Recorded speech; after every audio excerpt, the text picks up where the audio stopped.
Okay okay.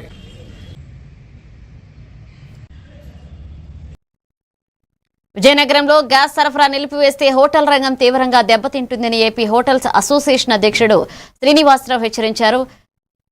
Media సమావేశంలో మాట్లాడిన ఆయన కమర్షియల్ గ్యాస్ సరఫరాను నిలిపివేయడంతో హోటల్ వ్యాపారులు ఇబ్బందులు ఎదుర్కొంటున్నారని అన్నారు.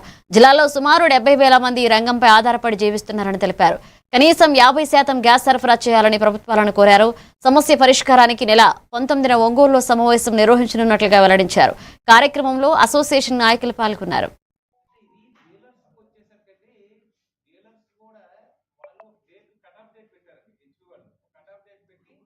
ఆ డేట్ లోపు అమౌంట్ కట్టేసి విడిపించుకునే వాళ్ళకి ఇచ్చారు సిలిండర్స్. అది అన్ని కంపెనీలు జరిగేవి.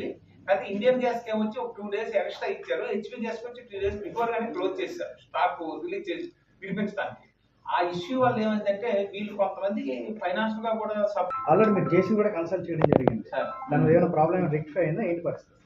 అంటే మా వరకు అయితే మాకు దానితో సర్వంతో మాకు ఇబ్బంది ఉండదు. మాకు ఎందుకంటే ఓన్లీ మీరు చెప్పేది ఓన్లీ డొమెస్టిక్. కమర్షియల్ వచ్చేసరికి మా బుకింగ్ అది ఉండదండి. వాళ్ళు మాకు రోజు ఎన్ని కావాలో వాళ్ళు తెచ్చేసి వెళ్ళిపోతుంటారు. జనరల్ గా మా బుకింగ్ ఉండదు సార్.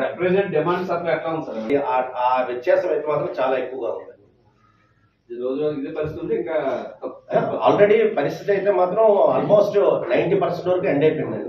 హెచ్పీ గ్యాస్ వాళ్ళు అయితే మాత్రం మరి మేము సిలిండర్స్ ఇవ్వలేమని చెప్పేశారు.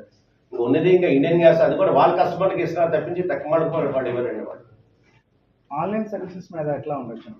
అయితే రాష్ట్రం మొత్తంలోనే మనం మామూలుగా ఆలోచించుకుంటే దగ్గర 8 నుంచి ఒక 10 లక్షల మంది కార్మికులు రోడ్డున పడే అవకాశం ఉన్నదండి.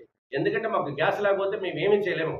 ఒక దోశ మాస్టర్ గారు ఒక దోశ వేయాలంటే అది కంటిన్యూస్గా దానికి గ్యాస్ కావాలి.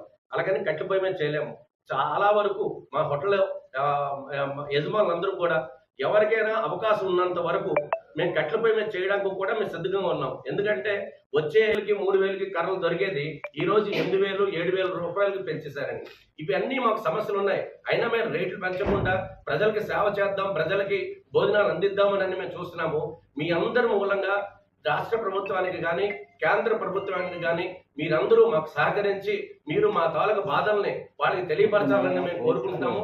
మాకు ఎలాగైనా సరే మాకు మా రాష్ట్ర అధ్యక్షుడు వారు చెప్పినట్టుగా కనీసం మాకు 60% 70% మీ అందరి ద్వారా మేము రిక్వెస్ట్ చేస్తున్నాము. మాకు మాత్రం కమర్షియల్ గ్యాస్ ఇప్పించేటట్టుగా మీరందరూ చేయవలసిందిగా ప్రభుత్వానికి తెలియపరచవలసిందిగా నేను వినయపూర్వకంగా మిమ్మల్ని అందరూ కోరుకుంటున్నాను. Thank you sir. అంటే ఇది డీలర్స్ వచ్చేసరికి డీలర్స్ కూడా వాళ్ళు డేట్